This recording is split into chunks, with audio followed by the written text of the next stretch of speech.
Bismillahirrahmanirrahim. Assalamu alaikum. You're watching Newsroom. I'm your host, Khalid. But today is the 19th of August 2021, the 10th of Muharam Haram, otherwise known as the Yawm Ashur.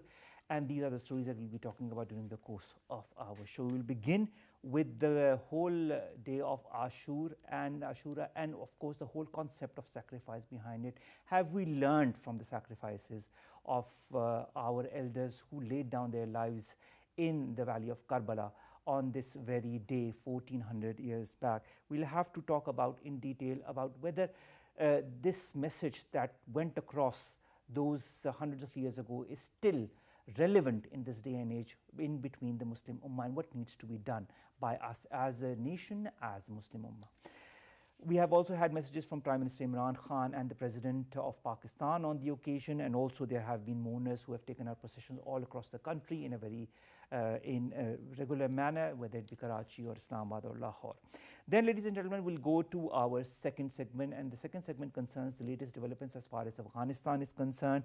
Afghanistan, it is being said, may be governed by a ruling council now that the Afghan Taliban have taken over, and Haybatullah Akhundzada will likely remain in the overall charge, as being said by a senior member of the Taliban. Also, the Federal Minister for Information, Fawad Chaudhry Sahab, on Tuesday said any recognition of the Taliban regime will be a regional decision, whereas the Foreign Minister Shah Mahmood Qureshi Sahab has said that the propaganda by Ashraf Ghani's ousted government against the Taliban has again proven false, as the insurgents have announced general amnesty and are not barring education of girls in the country. Also, China has said that it will come to the question of diplomatic recognition of a Taliban rule in Afghanistan only and after an open, inclusive and broadly representative regime was installed in Afghanistan. This is going to be our second segment. And finally, we'll be talking about the latest updates as far as COVID-19 is concerned, and what is being done in Pakistan, what is being done across the world, how much havoc is the Delta variant wreaking in Pakistan and across the world as well. There are different reports that we'll be talking about in short detail in our third story of the day. Let's begin with our first segment, ladies and gentlemen, and that concerns Ashura, the day of Ashura, 10th of Muharram Haram. On this very day, a sacrifice was laid down by the grandson of Hazrat Sallallahu Alaihi Wasallam, along with other members of his family, and this laid down the base of compassion, of sacrifice, of tolerance, of the passion and the zeal and zest to go for what you want to do, especially as far as the Islamic principles are concerned. Are we ready? Are we still believing in all of that concepts that were given to us all those hundreds of years back? We've been joined to talk about that with the Muharam Ilahi. He is an academician and a lecturer. Thank you very much, Muharam, to have joined us. Thanks so very much. And we are seeing you after a very long time, so welcome back to our forum. Thank you so very much. Muharam, when you look at the sacrifices made all those hundreds of years back, there was a very important message that went across to the Muslims of the world, a message that remains even more relevant and prevalent in this day and age. Do we understand that? If you ask me for a genuine answer, I don't think we really have understood that. There's a very famous Persian verse, Indo Taqat az Hayat Ayat Padid, Musa o Firon, Shabir o Yazid. There has always been two powers in the world, and the world always balances itself on Musas and Pharaohs and then Yazids and Hussain. But we always consider Imam Hussain or the philosophy of Hussain as the litmus test of any society. But I don't think we stand against all the tyrants in our society. I don't think we stand against all those cruel ones in our society. And the greatest of the message of Imam Hussain was that you never do a compromise, you never give a false pledge, you never accept false terms, you never do a bargain. There is no bargain when and it comes. You stay true to your resolve. You stay true to your resolve and to the resolve of Islam. Imam Hussain was observing that on the outside, Islam might look like what these people are observing, but the real core values of Islam are dissolving somewhere in their fanatic leadership, where they want to keep the authority within their family. And this is what not Islam is all about. So this is such a slight little thing to us in nowadays, where we're doing so many compromises in our life. So Hussain knew the greater causes needs greater sacrifice, and hence he went out and told them that I'll never give my pledge to you, and you don't deserve my pledge, and you need to keep Islam neat and clean out of these patriarchal values which you're carrying with the legacy, and the way you're considering caliphate as your like you deserve it. When but you are a caliph, you are a caliph of the people. Yeah. In fact, you have to serve the people. And this is also a concept that needs to be translated in this day and age in all of the different countries across the world. Now, if I would ask you what the whole concept of Hussainiyat is in a few words or phrases, what would it be in your point of view? I think never bowing down, no matter what. And this is what this age needs the most. We just do countless compromises, Mr. Khalid, every day to all those small things which we have considered that it's not bad to do all those things. One of the famous lines of Imam Hussain, that I'm going out and I'm giving them a reminder of my Nana, of my grandfather, and all those little values which my father taught me, Amar bil Maruf wa Nahi anil Munkar, and that's what my agenda is all about, that I'll stop them from all the false things which they're doing, and those things don't have to be massive or big, just even those are tiny little things, and I'll hinder them, I'll stop them. I'll tell them that until Hussain is alive, you take a victory walk out there in Kufa, in Karbala. And this is what Imam Hussain beautifully did. He went out and he showed what real resistance is. The real resistance which we're observing nowadays is not about fighting back with a larger yardstick or with a larger stick or keeping a larger stick than your enemy.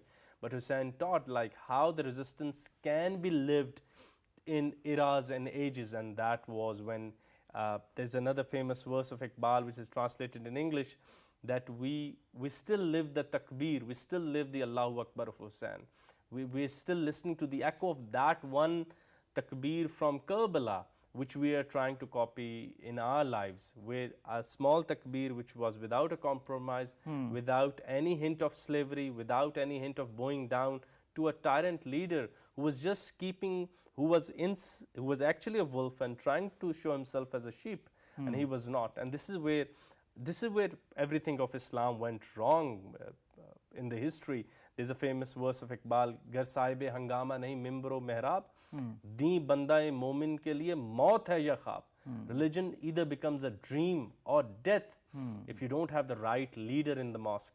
And this is what Imam Hussain wanted us to know, that religion is not only about those few verses which we can recite. Religion is a way of life. Yeah. In fact, it is much more than just a few verses of the Quran or a few verses of the Sunnah or Ahadith. Now, our Prime Minister also on the occasion said that Imam Hussain became a symbol of force against falsehood and strength for all the movements fighting against tyranny in the times to come. He also said that the nation should not desist from sacrificing the life for the supremacy of the principles of truth and justice.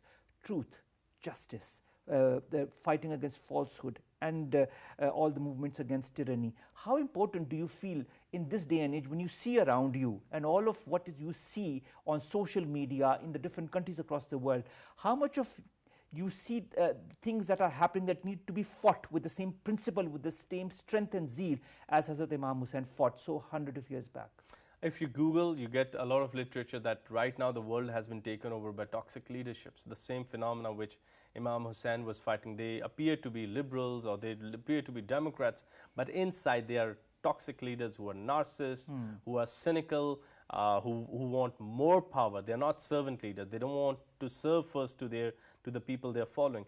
And Imam Hussain stood against for the same thing, and he actually showed off what is to be the servant leader.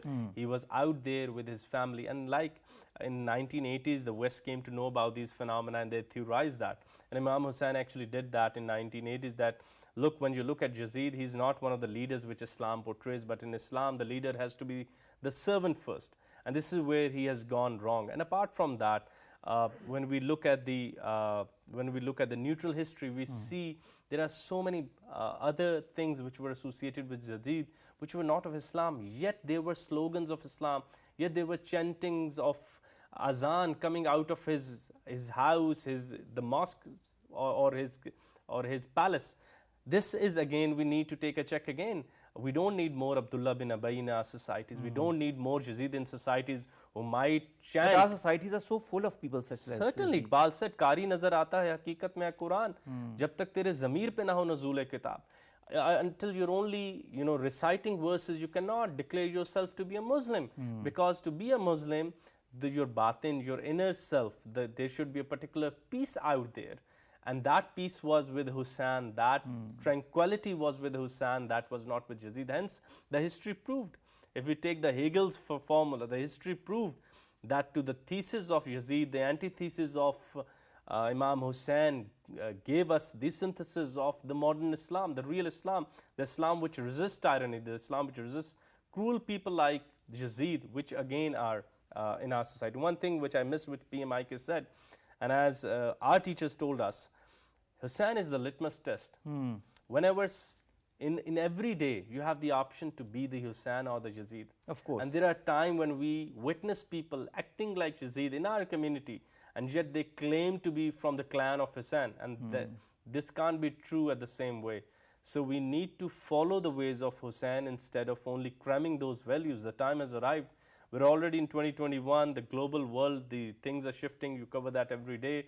The world is heading to Mars, and we still are trying to figure out that whom values to follow. Exactly. Where do we stand, in fact? Where do we stand, in fact? Why this dichotomy? Why this duplicity? Why this hypocrisy across the world as far as the core values? I mean, these are values, whether you're a Muslim or non-Muslim, whether you're Ahl Tashi or Sunni or any other sect of Islam, this is a universal principle that everybody has to follow in order to become a better human being. Why hasn't the world understood that? And another thing, when we talk about religion, we consider that religion is something peaceful which we practice in the jungle, like Buddha finding our personal God. Of course. And this is again beautiful mix which Imam Hussain showed us, that even while you're fighting with someone, you can actually reflect your best of the best practices.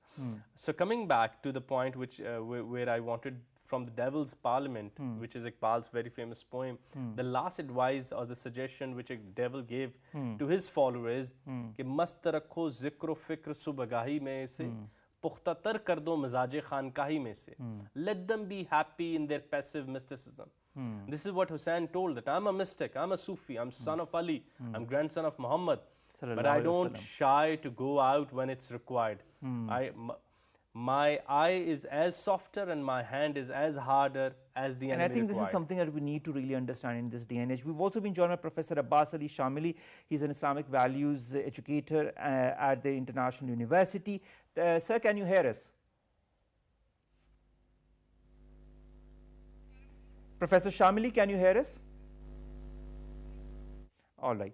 We'll be back with Mr. Shamili as soon as we get hold of him. Now, Khurram, the pain, the wound, the grief of those hundreds of years back, of those handful of Muslims who stood in front of those thousands of tyrants that wanted to give them a piece of their mind one way or the other, but they laid down an example for so many others to follow. Is that wound, is that grief still fresh in people's minds, those who adhere to the true Islam?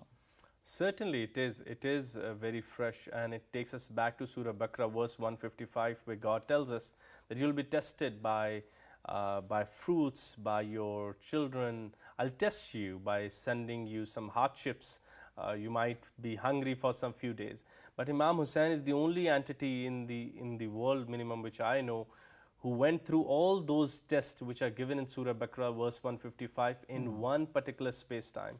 So in one particular day, on the day of Ashur, Imam Hussain fought with hunger. He saw the pain of his own kids, and then he saw the pressures which were on his own personal consciousness, that I'm about to lay life for the betterment of the religion, to vanguard my religion from those all artificial things which Yazid want to add up in my grandfather's religion. And this is the last thing when the person came and he said that I'm gonna cut off your throat, and Imam Hussain said, तुम मुझे मौत से डराते, do you scare me from death? मौत को समझे गाफिल इख्तिताम ज़िंदगी, ये है शाम ज़िंदगी, सुबह दुआ में ज़िंदगी. Death is like a perpetual beginning for me. This is what Imam Hussain said. And this is again such an amazing opening of a research world, that Imam Hussain didn't shy away, he didn't fear death at all. When we look at his sermon of 10th, though the pain is alive in our heart, though we are sorrowful, though we are mournful, but Imam Hussain never gave a hint of being coward, being a hint of that I'm scared, or I'll do a compromise if you give me some leverage of water. On the 10th sermon, he was as focused like as anything, like he's sitting in a wonderful place and like having a conversation with his enemy. So this again tells us that we should only fear God no matter how powerful the enemy is, and we know that things change when we only fear God. Well, when we talk of focus, determination, and the zeal and the passion, and that love for Islam, the love for Prophet sallallahu alaihi wasallam, there are also other things that Hazrat Imam Hussain has taught us, and that is to rise above hatred, malice, sectarianism, of course, in lines not only with the teaching of Islam, but also the teaching of Hazrat sallallahu alaihi wasallam, and also something that Hazrat Imam Hussain showed by laying down his life and those of his near and dear ones. How much do you feel we need to adhere to that? We see a lot of sectarianism, a lot of hatred, a lot of issues amongst people, a lot of social issues that I've talked about in different shows in the past as well. Do you feel if we truly understand that whole concept, those teachings, that we can rise above and beyond and become better human beings? I don't think so. You're very right here. When Hur, he saw Imam Hussain, he was the first one to come and stand with Imam Hussain. In our age, if someone from the enemy's clan come and support me, I would say, no, no, no, you're just another betrayal, you're just another trick. So we have so many doubts in our society, and those are like, that's catching up as a plague rather. And secondly, Imam Hussain, the greatest of the message which he taught to all the religious people of this age is that come out of your shrines and practice religion as Hussain. You cannot practice religion as a passive phenomena where you're only trying to make God happy, and then there is another world outside where you're betraying people, you're creating hatred, and then you're again going for Isha and you're again talking with the God and praying for your mercy. There is no dichotomy at all. Religion is one single flow of mind. Either you're at the war, or either you're at playing with your son, either you're about to get hungry, or either you're about to take a pledge. There is no dichotomy in the religion. And this dichotomy has brought us here. Iqbal beautifully said that for me, religion is nothing but the highest form of curiosity to see God. And it should be more than a scientist. And we see that curiosity in Imam Hussain, that even in one of the most last moments, he was so curious to see God that he knew that he did his part to purify the religion from all those bad practices which were becoming the part of Islam. And imagine what went wrong with Christianity. Today we cannot decipher, like everyone considered them to be Christian, but there is something went wrong. And then there are people who are trying to bring back the hardcore Christianity, the Christianity of principles, etc. And this would have happened with Islam if Imam Hussain would have compromised his values with his So he laid down his life and those of his dear ones, and laid down an example for all Muslims to follow. We've also been joined by Professor Abbas Ali Shamili. Now, sir, can you hear us now? Assalamu alaikum wa rahmatullahi wa barakatuh. Wa alaikum assalam. Professor Abbas Ali Shamili sahab, thank you very much to have joined us. Sir, Muharram al-Haram, the day of Ashura that we are of course seeing today, how much does it